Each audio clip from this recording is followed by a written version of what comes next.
Sobat Bistan, senang sekali saya Fiza Belabi hadir di sini menemani kalian semua dimanapun kalian berada.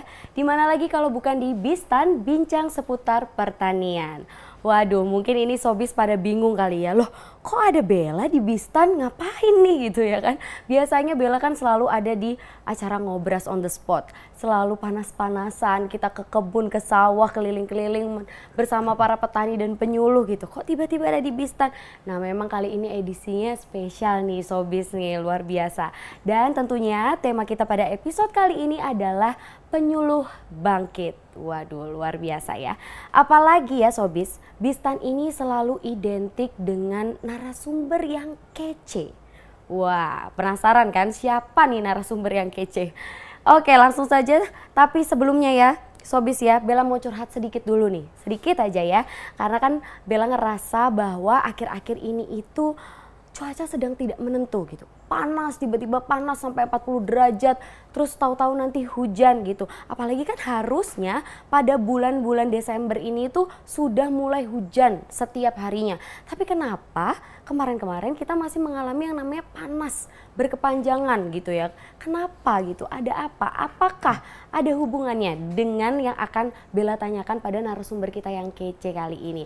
Siapa lagi kalau bukan Kepala Badan PPSDMP Kementerian Pertanian, Profesor Dr. Insinyur Dedi Nursyamsi MAGR. Selamat datang di Bistan. Terima kasih Mbak Bella. Bagaimana Sobat kabarnya? Bistan. Sehat-sehat semua. Sehat? Luar biasa. Oke, langsung saja nih Kang. Tadi kan Bella sudah curhat sedikit nih Ya. sama Sobat Bistan ya. Kali ini boleh ya Bella yang curhat sama Kang Dedi ya. Siap. Oke, jadi kan seperti kita tahu Kang, akhir-akhir ini panasnya minta ampun. Iya, Harusnya iya. sudah hujan gitu kan. Ini kan fenomena ini disebutnya dengan El Nino. El Nino, Nah, betul. tapi masih banyak yang kurang paham mungkin, yang disebutnya takut taunya mungkin ya memang cuaca aja lagi panas gitu kan. Kurang banyak yang tahu tentang El Nino. Ya. El Nino itu apa sih Kang sebenarnya? Jadi apa yang dirasakan oleh Mbak Bella, oleh kita semua, Ya. ya, itu sebagai dampak dari climate change, ya, Oke. perubahan iklim. Hmm. Nah, perubahan iklim itu ada dua macam.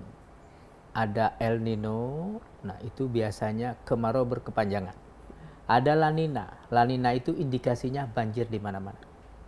Nah, tahun ini ya, sejak awal Februari BMKG sudah menyampaikan kepada kita semua bahwa 2023 ini terjadi El Nino. Fenomena El Nino itu adalah fenomena lebih kering daripada biasanya. Makanya kemarau yang berkepanjangan ya. Nah, bahkan ada indikasi ini Mbak Bella ya. El Nino ini frekuensinya maupun intensitasnya ini semakin kencang. Ya. Dulu El Nino itu terjadi 10 tahun sekali.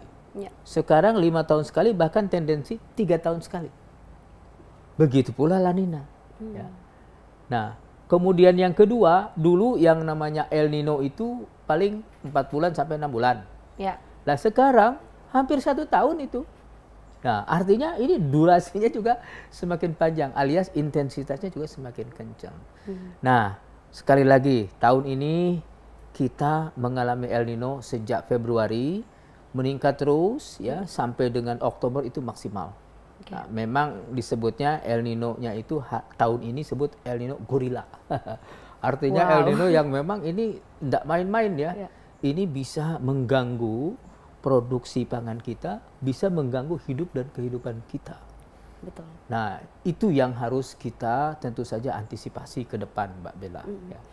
Oke, jadi sebenarnya El Nino itu tuh baik atau buruk nih Kang?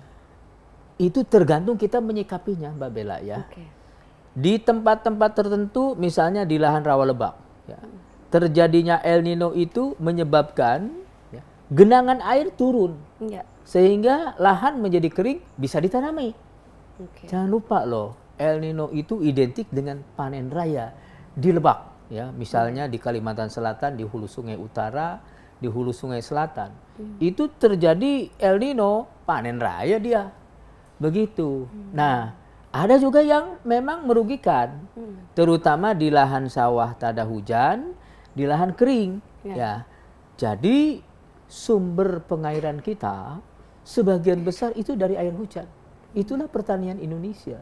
Ya, sekarang terjadi El Nino. curah hujan berkurang signifikan. Berarti ya, pengairan berkurang signifikan. Kalau pengairan berkurang signifikan, berarti produktivitas dan produksi juga berkurang signifikan. Itu yang terjadi terutama di lahan kering dan di lahan sawah tanda hujan. Nah, ini yang harus kita antisipasi. Jadi sekali lagi, El Nino itu baik atau jelek, tergantung kita menyikapinya. Bahkan justru yang paling penting adalah bagaimana respon kita, bagaimana sikap kita, bagaimana kita menyikapi terjadinya El Nino itu. Di lahan rawa, ya, di lahan lemak gitu. Ini kan mau panen raya, berarti kan tanam raya. Kalau tanam raya berarti kan harus siapkan benih dong, siapkan pupuk dong, siapkan alsin dong di situ. Kita mau tanam raya, kita mau panen raya. Ya, sebaliknya di lahan sawah tanda hujan, di lahan kering, pasti kekurangan air. Berarti yang harus kita pikirkan adalah sumber pengairan selain air hujan. Apa itu? Air tanah. Di bawah tanah itu ada air, angkat ke atas. Alirkan ke lahan-lahan sawah kita, ke lahan-lahan garapan kita. Di sungai itu walaupun kemarau, ya tetap debitnya masih relatif bagus. Banyak sungai-sungai yang seperti itu, utamanya sungai-sungai yang besar. Nah, dari sungai itu belokkan airnya, alirkan ke lahan pertanian kita. Ya, sehingga walaupun tidak ada air hujan, tetap petani itu masih bisa bertanam ke airnya dari sungai. Nah, itu yang harus kita lakukan di saat El Nino di lahan sawah tanda hujan, di lahan kering. Berarti memang harus ada trik-trik khusus tersendiri ya Kang ya? Pasti, harus ada triknya. Kitanya juga harus sigap gitu ya? Dan kita harus sigap. Jadi artinya apa? Mestinya begitu diprediksi oleh BMKG bahwa oh tahun ini akan terjadi El Nino. El Nino mulai melemah dulu ya, setelah lemah meningkat menjadi sedang, ya mungkin saja meningkat menjadi tinggi. Nah, kita dari sekarang harus bersiap-siap. Nah, tapi sekarang kan ini sudah terjadi nih. Sekarang ini sudah terjadi nih Mbak Bella ya. Betul. Jadi El Nino kita dimulai sejak bulan Februari tahun ini. Jadi awal tahun ini. Kemudian meningkat terus ya, maksimum di bulan puncaknya di November, November ya. Itu puncaknya di situ, kemudian berkurang lagi ke intensitasnya. Ya, sampai Februari tahun depan itu Mbak Bella. Artinya dampak El Nino itu masih ada. Nanti bulan Maret baru normal lagi. Mudah-mudahan seperti itu ya. Jadi prediksi BMKG seperti itu, mudah-mudahan seperti itu ya. Nah, jadi sekali lagi yang paling penting adalah bagaimana kita menyikapi fenomena El Nino itu agar risikonya minimal. Di saat yang sama ada keuntungan. Keuntungannya itu yang harus kita raih secara maksimal.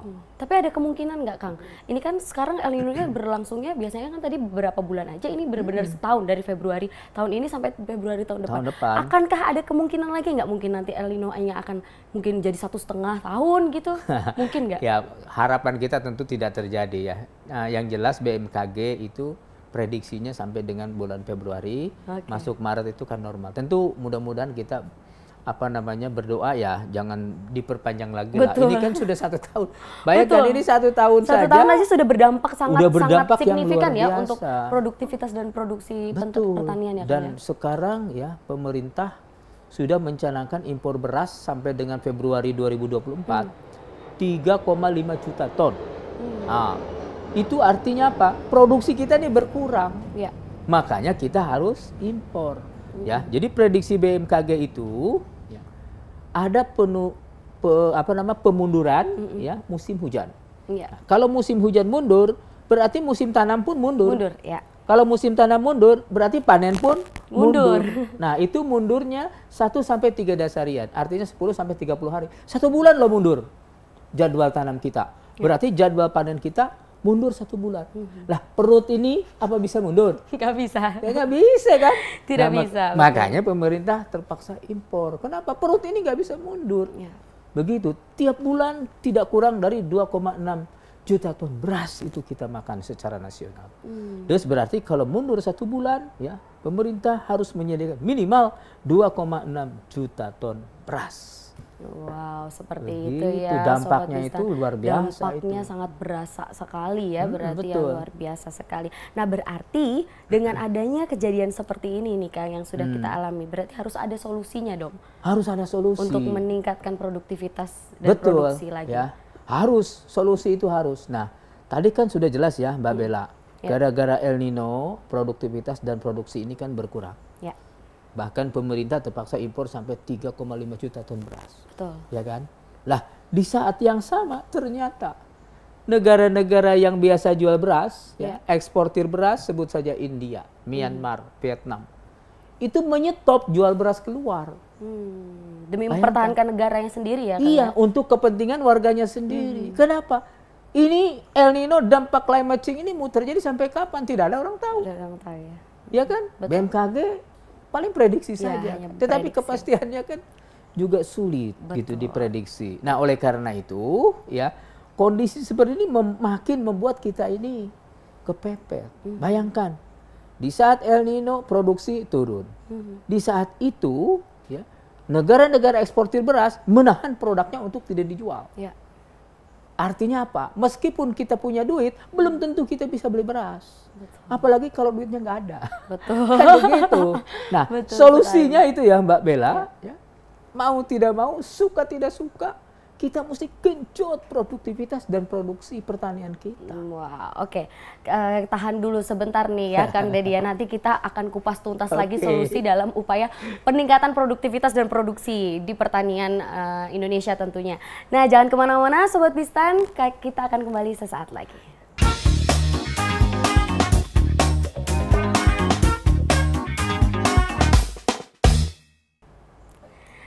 Oke Sobat Bistan, kembali lagi kita akan berbincang-bincang seputar pertanian yang lebih seru lagi, lebih dalam lagi. Apalagi tadi kita sudah membahas soal El Nino dan dampak-dampaknya. Kemudian kita harus kupas tuntas dengan pakarnya ya langsung gini. Kang, solusinya nih Kang, solusi untuk upaya peningkatan produktivitas dan produksi pertanian gitu. Apalagi terutama padi dan jagung ya Kang ya. Padi dan jagung ya. Itu kan makanan pokok kita. Betul, ya. Ya, jadi Mbak Bella, seperti yang saya sampaikan tadi, ya, dampak El Nino ini menyebabkan produktivitas dan produksi pertanian kita kan turun. Betul. Di saat yang sama, eksportir beras menahan produknya. Ya. Ya, jadi meskipun kita punya duit, belum tentu kita dapat beras. Betul. Kalau kita nggak dapat beras itu berbahaya, ya, bisa chaos negara ini. Nah, oleh karena itu solusinya mau tidak mau, suka tidak suka, siap tidak siap, kita harus genjot produktivitas dan produksi pertanian kita, terutama padi dan jagung. Kenapa? Nah, padi kan makanan pokok kita. Ya, betul. Ya, jagung juga kan di sebagian tempat kan makanan pokok kita. Betul. Ya, bahkan kalau jagung itu juga digunakan untuk pakan ternak. Ya. Nah, ternak kan sumber pangan hewani kita, ya, protein hewani dan seterusnya. Ya. Oke, nah sekarang, ya, kata kuncinya meningkatkan produksi. Nah, faktor apa sih yang bisa menentukan produksi ini? Nah, jadi yang pertama, Mbak Bella ya, yang dapat meningkatkan produktivitas dan produksi itu adalah inovasi teknologi dan sarana prasarana. Ya. Inovasi teknologi sekarang sudah berkembang begitu pesat, ya. Termasuk sarana prasarana pertaniannya. Ya. Contoh, inovasi teknologi penggunaan high yielding variety, varietas-varietas yang berpotensi hasil tinggi. Nah, benihnya ada nggak? Kan itu. Jadi sarananya ada nggak? Nah, setelah sarananya ada, bagaimana kita implementasikan teknologi itu di lapangan? Termasuk pupuk. Ya. Pupuknya ada nggak? Sarana pupuknya ada nggak? Kalau pupuknya sudah ada, bagaimana kita implementasikan pupuk itu pemupukan berimbang? Artinya apa? Penggunaan pupuk organik, penggunaan pupuk hayati, penggunaan pembenahan tanah. Setelah itu boleh menggunakan pupuk kimia seperlunya, secukupnya saja. Di saat yang sama, gunakan juga pestisida nabati, gunakan juga biocontrol, bioremediation, PGPR, dan lain sebagainya. Nah, itu kan implementasinya di lapangan. Artinya apa? Sarana prasarana dan inovasi teknologi. Itu memberikan kontribusi terhadap peningkatan produktivitas 25%. Yang kedua adalah peraturan perundangan. Mulai dari peraturan presiden, peraturan menteri, peraturan gubernur, peraturan bupati wali kota, sampai peraturan camat kepala desa. Itu juga memberikan kontribusi 25%. Nah, yang paling besar perannya terhadap peningkatan produktivitas sampai dengan 50% itu adalah SDM pertanian. Nah, SDM pertanian itu berarti petani termasuk juga para penyuluh. Petani dan penyuluh itulah sebetulnya yang memberikan kontribusi terbesar di dalam peningkatan produktivitas dan produksi pertanian. Oke. Begitu Mbak Bella. Tadi faktor-faktornya termasuk salah satunya adalah SDM. SDM. Itu adalah peran utamanya ya, malah Peran ya, utama, yang dia berperan peran sentral utama ya. dia.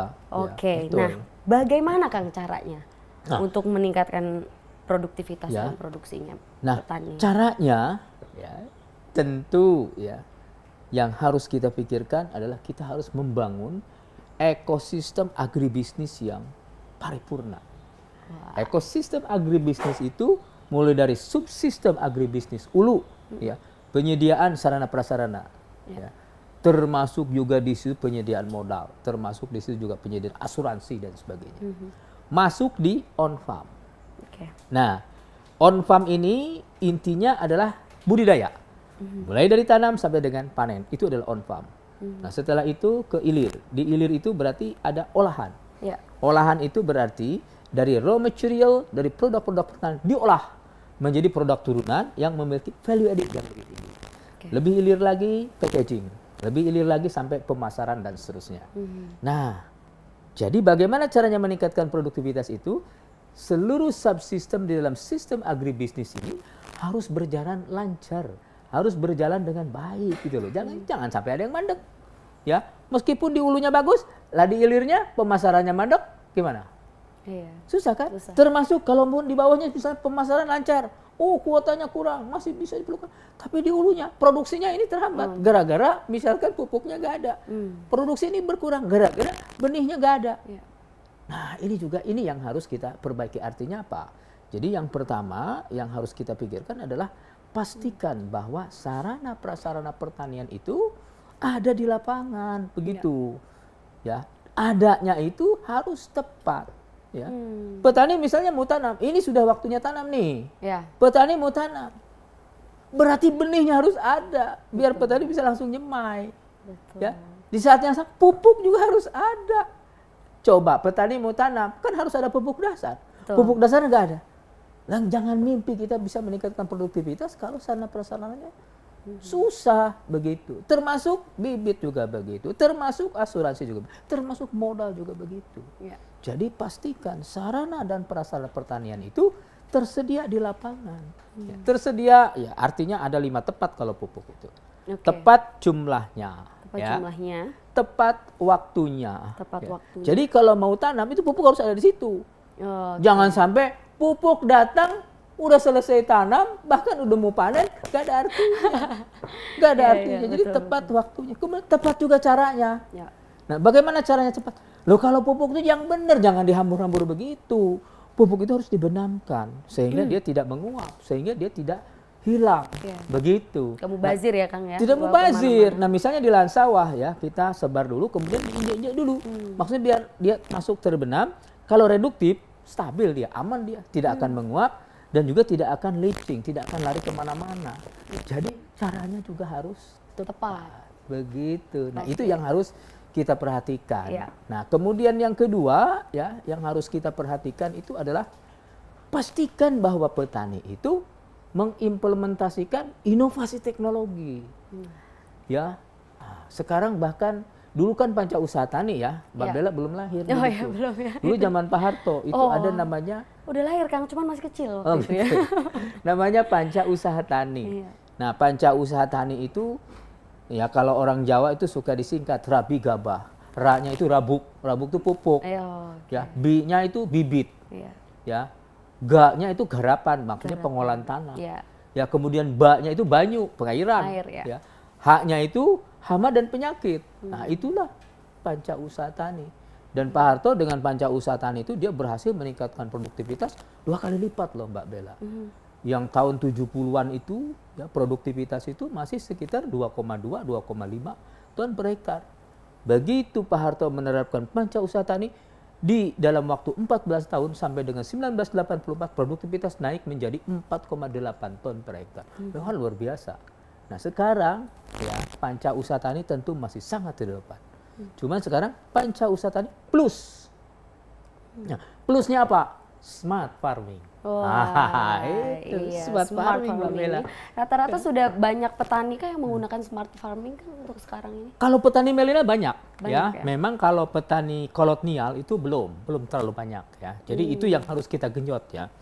Oke, seperti itu. Jadi ya, Sobat Bistan, ternyata memang smart farming itu penting juga ya. Itu sangat berperan penting untuk meningkatkan produktivitas pertanian ya, Kang. Betul. Apalagi padi dan jagung sebagai panganan pokok kita, Betul. gitu ya, Kang ya. Nah, nanti kan tadi Kang Dedi sudah menyinggung soal peran pentingnya sebagai SDM. SDM itu adalah memiliki peran penting dalam peningkatan produktivitas dan produksi. Betul, paling penting bahkan Mbak Bella dibandingkan dengan pemeran faktor utama. yang lain. Pemeran utama. Aktor utama betul. Ya, dibandingkan yang lain yang pemain lain cadangan aja, figuran aja. Iya, betul. Waduh, luar biasa. Nah, ngomong soal, kan ini kan Bella juga kalau di Ngobras on the Spot kan selalu bertemu langsung dengan para petani, dengan para penyuluh gitu ya, Sobis ya. Dan itu mereka benar-benar berbagai macam teknologi mereka sudah ada, bisa juga gitu. Inovasi-inovasi yang menarik juga tentunya. Nah, nanti perannya seperti apa, detailnya kita akan kembali setelah yang satu ini.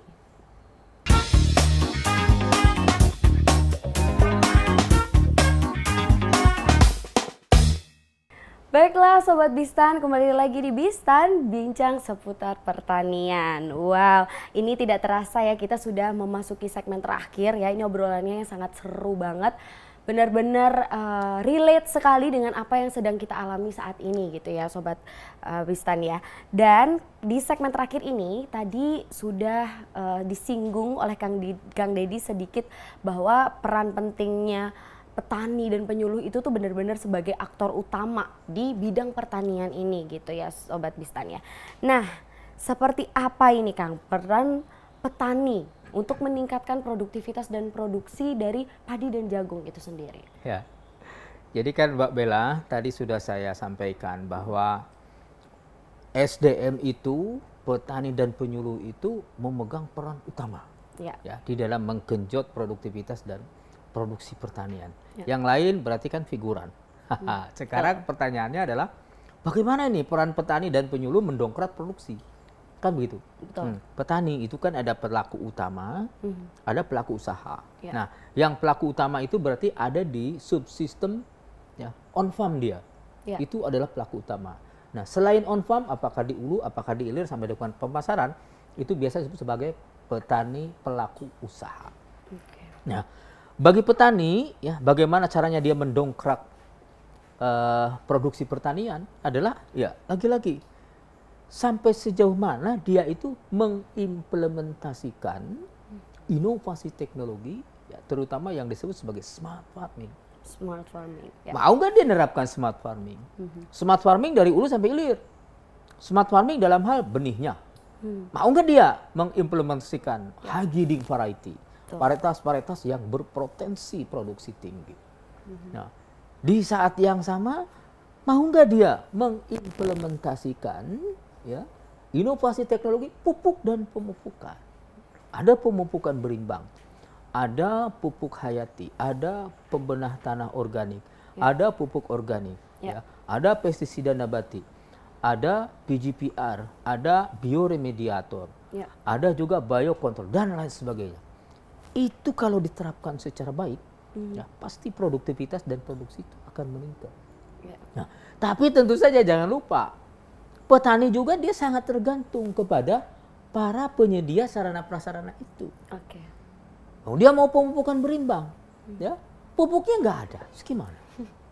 Nggak jadi mupuk, nggak jadi nanam ya. Iya, termasuk misalkan ada smart irrigation, ya. Irigasi yang begitu smart, luar biasa, efisien. Di saat yang sama dia itu betul-betul memenuhi kebutuhan tanaman. Dan tanaman itu akan meningkat secara signifikan produksinya. Kalau sistemnya nggak ada, gimana? Nah, berarti lagi-lagi ini para penyedia sarana prasarana juga harus masuk di dalamnya bersama-sama pun meningkatkan produksi. Nah, sekarang penyuluh, ya kan? Nah, tentu peran penyuluh itu bagaimana dia itu meyakinkan kepada para petani bahwa smart farming itu mendongkrak produktivitas loh. Nah, itu yang memang tidak mudah. Kewajiban penyuluh adalah merubah mindset petani. Yang tadinya dia tidak tahu menjadi tahu. Yang tadinya tidak mengerti menjadi mengerti. Yang tadinya tidak mau menjadi mau. Yang tadinya tidak mampu menjadi mampu mengimplementasikan teknologi. Nah, yang paling penting bagi penyuluh adalah Dia harus dampingi petani kok. Ya, memang itu tugas penyuluh. Penyuluh harus selalu mendampingi petani. Nggak mungkin petani dibiarkan sendiri mendongkrak produktivitas. Betul. Apalagi petani kita Mbak Bella ya. Petani kita itu lebih dari 70% petani kolotnial. Artinya yang umurnya sudah di atas 45 tahun ya, sudah dewasa, bahkan sudah banyak yang sudah tua. Ya, hanya sebagian kecil petani kita itu milenial. Umurnya kurang dari 45 tahun. Di saat yang sama coba, petani kita pendidikannya lebih dari 70% hanya lulusan SD, bahkan SMP. tidak lulus SD, bahkan tidak sekolah. Oh iya, betul.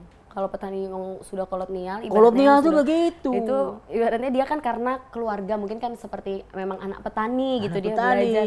Dan gitu, memang dia gitu. akses untuk pendidikan kan agak kurang. Betul, Begitu ya. iya. Tentu selain itu memang mungkin motivasi untuk ambil pendidikan juga mungkin tidak terlalu tinggi. Bayangkan dengan tingkat pendidikan seperti itu, ya, dengan kondisi petani kolonial yang dominan, nggak mungkin mereka itu mampu mendongkrak produktivitas sendiri. Nah, oleh karena itu petani harus dampingi. Petani harus selalu hadir di setiap kondisi petani.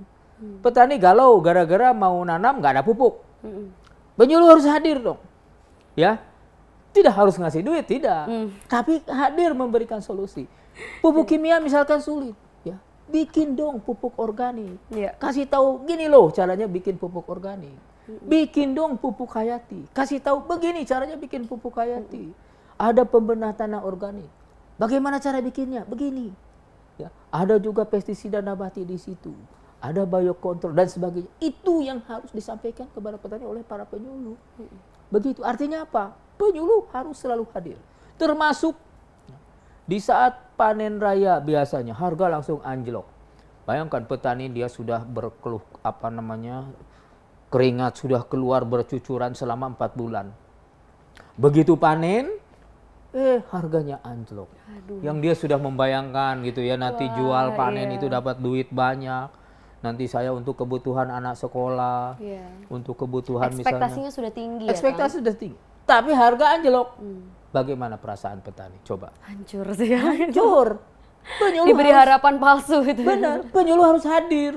Iya. Harus hadir. Bagaimana caranya agar ya risiko kena harga anjlok itu relatif mengecil. Caranya gimana? Tahan, jangan dulu dijual. Jadi gabahnya dikeringkan dulu, diolah dulu, dibikin beras. Nanti udah jadi beras baru silakan. Supaya harga value-nya jadi naik ya. Value added-nya semakin meningkat. Jadi keuntungan dari petani itu juga semakin meningkat. Caranya ya diolah dong. Ya. Loh, Pak, ini sudah perlu modal gitu, perlu duit kan begitu kan alasannya petani. Ya makanya bangun dong koperasi. Tapi koperasinya harus bener. Jangan koperasi main-main begitu. Jangan cuman ya ngasal-ngasalan begitu. Harus serius kita membangun koperasi sehingga betul-betul dapat dimanfaatkan dengan baik oleh anggotanya, oleh para petani. Nah, jadi sekali lagi penyuluh itu harus hadir. Termasuk misalnya petani galau gara-gara terserang hama penyakit. Penyuluh harus hadir. Contoh penyuluh di Karawang itu loh yang dulu kita kunjungi Mbak Bella. Ya. Dia itu setiap ke sawah pasti matanya jelalatan lihat daun-daun padi. Di balik daun itu ternyata ada telur, ya telur serangga. Diambil sama dia. Nah makanya kenapa ada istilah bahwa penyuluh itu adalah kekasih petani. Betul. Gitu ya Kang ya. Memang harus mendampingi di berbagai situasi ya Kang. Apalagi pas galau urusan hama. Benar. Itu kan sering sekali itu Kang. Benar. Jadi penyuluh itu harus hadir di setiap kondisi petani, termasuk kondisi petani galau. Waktu kita di Karawang juga itu Kang. Di Karawang itu kan pada saat petani itu galau gara-gara serangan sundep beluk hama sundep beluk. Nah penyuluh Karawang itu dia jalan-jalan ke sawah, ya dia jelalatan matanya tuh lihat daun-daun tanaman padi. Oh begitu dilihat ternyata itu ada telur serangga, dia ambil itu telur serangga itu. Nah, kemudian dia bawa pulang ke rumah, di rumah disimpan di peram. Ya, pakai kain begitu, ya kain kan ada anget ya, jadi dibiarkan seminggu kemudian ternyata telur menetas. Ya. Berarti telur-telur yang ada di sawah itu sama-sama menetas, kan begitu? Betul. Nah, pada saat itu dia langsung panggil tuh para petani, telur baru menetas, ya artinya apa? Segera kita semprot, ya mumpung larvanya itu belum punya sayap. Wow. Ya kan? Coba kalau misalnya dia sudah punya sayap. Artinya sudah beberapa udah. hari kemudian terbang dia, disemprot nggak ada artinya. Merusak ya Kang ya. Terus kalau misalnya dia masih telur, disemprot juga nggak tembus. Ya. Ya kan, itu kulit telur itu kan keras itu, lumayan itu, kuat dia. Jadi disemprot nggak akan tembus. Tapi begitu menetas, ya larvanya keluar, langsung disemprot, mati dia. Wow. Makanya begitu menetas, 1-2 hari tidak boleh lewat. Semua harus menyemprot. Jangan lupa, menyemprotnya juga harus dari bawah. Ya. Kenapa? Karena dia di balik daun itu. balik daun Jadi itu, telur-telur itu di balik daun. Jadi begitu menetas, itu si larvanya itu keluar, dia jalan-jalan di bawah daun itu. Di balik daun itu, ya. Disemprot dari bawah, terus mati semua. tepat sasaran. Tepat sasaran, efektif itu kan. Efektif, itu betul. adalah solusi bagaimana kita menanggulangi hama sundep beluk itu, Mbak Bella. Nah, penyuluh itu harus selalu hadir dalam kondisi apapun petani. Ya, termasuk petani sedang galau. Kalau petani lagi happy, dia hadir itu biasa itu ya, nggak ada masalah. Ya, tetapi kalau lagi galau, penyuluh juga harus hadir, ya kan? Yang namanya kekasih itu kan dia hadir di setiap suka saat, dan betul, duka. Jangan di setiap suka doang. Betul, betul. Pada saat duka juga. Setuju Kang. Iya. Pada saat galau juga dia kan harus hadir. Betul. Nah, oleh karena itu sekali lagi penyuluh harus selalu mendampingi petani dimanapun dia berada. Iya, karena kan Begitu. petani juga manusia ya Sobis ya, jadi kadang ada up and down-nya gitu ya Kang ya. Ada di kala mereka kayak udahlah saya capek, mungkin dengan hasil yang begini-begini aja atau begini. Nah disitulah peran penyuluh dibuktikan ya Kang ya, harus disupport benar-benar gitu untuk petani. Nah ini kan seperti tema kita pada hari ini kan penyuluh bangkit nih Kang. Benar gitu. Ya, nah harapannya Kang Dedi nih untuk kedepannya penyuluh harus bagaimana nih untuk makin solid untuk supaya makin bisa meningkatkan produktivitas Produksi, ya. dan produksi gitu. Betul. Apalagi terutama padi dan jagung gitu Kang. Ya, ya. Yang pertama itu tentu saja penyuluh tuh harus sadar bahwa peningkatan produktivitas dan produksi itu ada di genggaman dia. Ini yang harus disadari. Ya saya tahu penyuluh tentu saja banyak sekali kelemahan kekurangannya ya. BOP-nya yang masih kurang, kemudian juga ada statusnya masih yang belum jelas ya. Kemudian biaya dan lain sebagainya itu masih sangat-sangat minim. Itu sangat kita pahami ya. Tapi dalam kondisi demikian ya, bagaimanapun juga produktivitas dan produksi itu ada di genggaman penyuluh dan petani gitu loh. Iya. Jadi penyuluh itu ya harus turun. Penyuluh itu turun ke sawah, turun ke ladang, turun ke kebun, genjot produktivitas dan produksi pertanian. Nah, di saat yang sama, ya, tentu ya, petani juga harus sama-sama dong. Jadi penyuluh dan petani ini pelaku utama pertanian kita. Petani juga harus turun. Petani juga di dalam otaknya itu bagaimana caranya menggenjot produksi. Begitu. Berarti dia harus gunakan benih dan bibit yang berkualitas. High yielding variety. Berarti dia harus implementasikan pemupukan berimbang. Berarti dia juga harus implementasikan pengelolaan hama dan penyakit secara terpadu. Berarti dia juga harus mengimplementasikan panen dan pasca panennya yang bagus. Jangan terlalu banyak losis ya. Kalau kita panen misalkan menggunakan sabit, kemudian digebot, itu gabahnya itu lari kemana-mana itu. Losis atau kehilangan hasil bisa sampai 20%. Nah sekarang gunakan dong Alsin. Dengan Alsin Rice Harvester, kehilangan hasil hanya 5%. Berarti petani, penyuluh bisa menyelamatkan produktivitas 15%. Coba kalau 15% misalkan dari 100 juta ton gabah. 15% 15 juta ton. Berarti itu berasnya 7,5 juta ton yang diselamatkan dari panen itu. Artinya apa? Petani implementasikan ya panca usaha tani plus smart farming. Tentu sebagai pemerintah harus mensupport habis. Support sarana prasarananya ya. Benihnya harus ada pada saat diperlukan, pupuknya harus ada pada saat diperlukan. Ya, jalan usaha taninya dong perbaiki. Kalau jalan usaha berjelek begitu nanti setelah panen dijual, dia harus naik ojek dulu begitu loh. Padahal harganya kan relatif tetap harga jualnya. Berarti keuntungan dia semakin kecil. Ya. Nah, artinya apa? Sarana prasarana juga ini merupakan kewajiban pemerintah. Nah, saya yakin kalau kita semua berjamaah ya, penyuluhnya turun, petaninya turun, pemerintahnya juga langsung mendampingi, termasuk para pelaku usaha, ya, termasuk para optaker, termasuk para pengusaha-pengusaha yang lain, semuanya ya berkomitmen untuk menggenjot produktivitas. Saya yakinnya, Hakul yakin, produktivitas dan produksi itu ada di genggaman kita.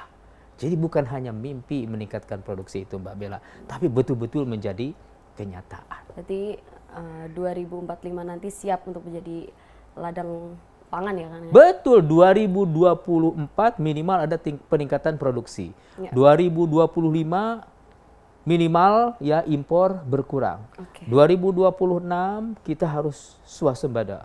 Ya, bahkan 2045 kita harus menjadi lumbung pangan dunia. Artinya apa? Pangan Indonesia bukan hanya untuk memfeeding, untuk menghidupi kebutuhan domestik, tetapi juga untuk saudara-saudara kita yang ada di mancanegara, alias kita bisa ekspor. Wow, luar biasa sekali. Waduh, tidak terasa ya Kang ya, ini sudah mau berakhir ini obrolan kita di episode Bistan kali ini ya Sobis. Tapi sebelumnya ini kan sebentar lagi 2024 ya Kang ya. Iya, ini udah di ujung 2023 betul. ini. Ada harapan mungkin Kang yang akan disampaikan untuk kita semua di tahun 2024 nanti? Ya, tentu harapan saya kepada saudara-saudaraku, sahabatku, ya, para penyuluh, Sobat Bistan semuanya, kita harus lebih semangat. Ya. Ingat, 2024 itu tantangan kita pasti lebih besar lagi. Intinya 2024 harus lebih bagus dibandingkan dengan 2023. Berarti ada peningkatan produktivitas dan produksi. Ada peningkatan pendapatan daripada petani. Ada peningkatan di value added. Artinya hilirisasi juga harus terus berjalan sehingga roda sistem pembangunan pertanian kita berjalan dengan baik mulai dari hulu sampai dengan hilir. Wow, luar biasa, keren. Sebelum kita akhiri perjumpaan kita pada episode kali ini, kita berdua di sini dan juga segenap kru Bistan yang bertugas mengucapkan Selamat Tahun Baru 2024. Penyuluh bangkit. Bistan.